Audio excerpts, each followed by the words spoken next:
Montserrat அன்னை. இடம் Montserrat, Spain.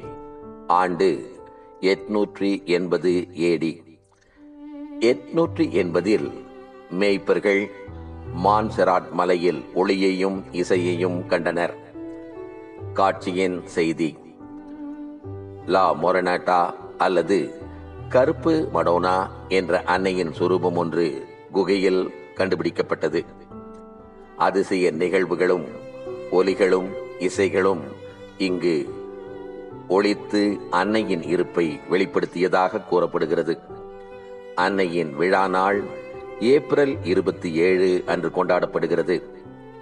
Catalonia மற்றும் யாத்திரிகளின் பாதுகாவலியாக போற்றப்படுகிறார்.